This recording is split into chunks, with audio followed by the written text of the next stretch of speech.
This graphing calculator video follows along with Roman numeral 4 on the graphing calculator worksheet.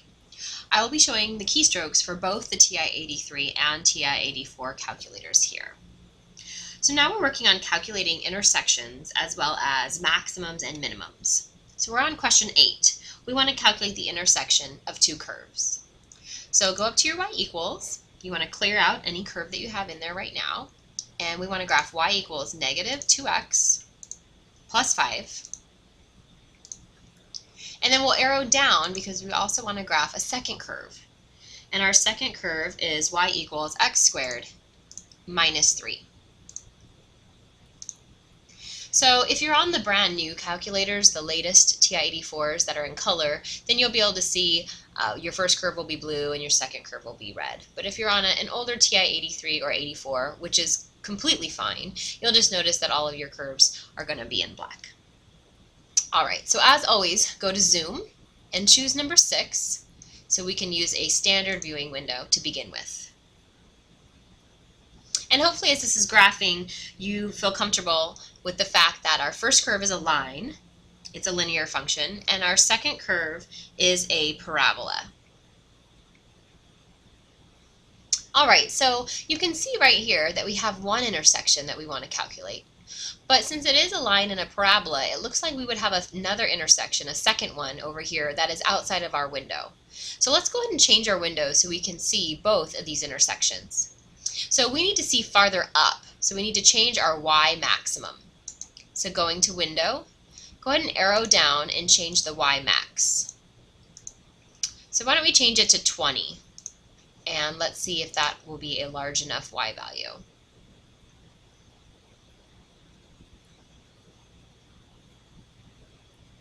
Good, now you should be able to see both the intersections. We have one on the left and one on the right.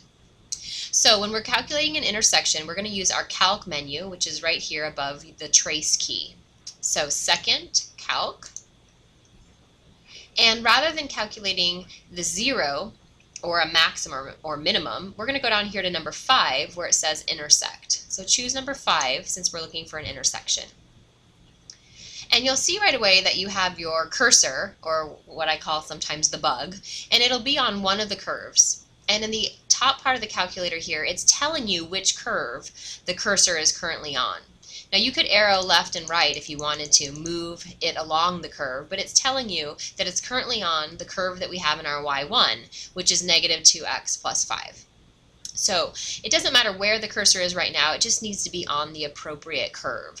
So just press enter, thereby basically accepting that curve, telling the calculator that that is the correct curve. And then the cursor will automatically jump to whatever curve you have in your y2. So again, if for some reason you didn't see the cursor, you could arrow left or right, or you can always just look at the top of the screen and it'll tell you what curve you're currently on. So press enter, accepting that curve. Now the guess is important because there are two different intersections, so you do want to go ahead and move the cursor closer to the intersection that we're interested in. Let's do the one on the left first. So I'm moving the cursor closer to the intersection that's here on the left, and then press enter for guess. And then it will calculate the intersection. It looks like this first intersection is at negative 4, 13. Negative 4 is my x value and 13 is my y value. So let's repeat these keystrokes one more time to calculate this intersection that's here on the right. So once again, second, calc, to pull up your calc menu. We'll choose number 5 for intersection.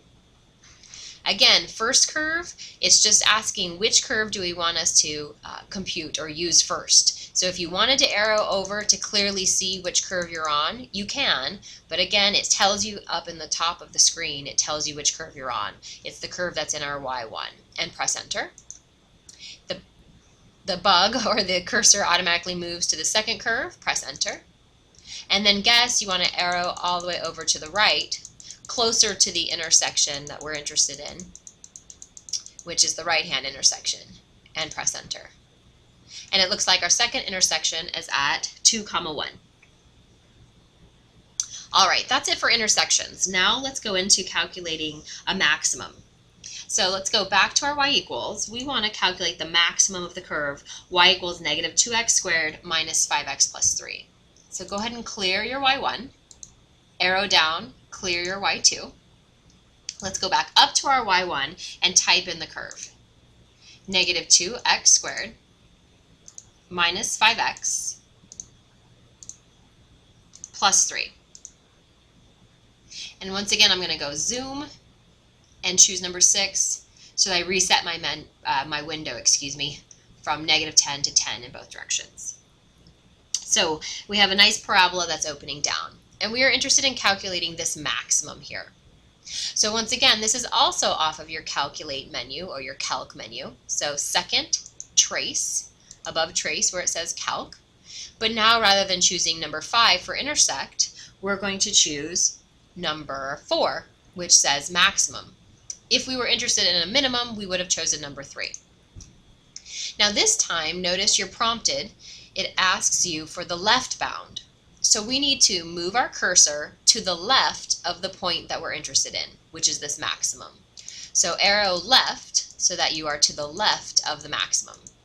If you knew what an x value was here to the left, you could also type it in and press enter. Now we're prompted for right bound. So moving the arrow to the right, you need to move it so that you are to the right of the maximum that we're looking for, and press enter. And then guess. As long as there's only one maximum in this interval that we have chosen, you could just press enter here. If you wanted to go ahead and move your arrow closer to the maximum, you could, but really that's unnecessary. And then we see that the maximum of this curve is located at an x value of negative 1.25 and the y value is 6.125. And that point would be the maximum.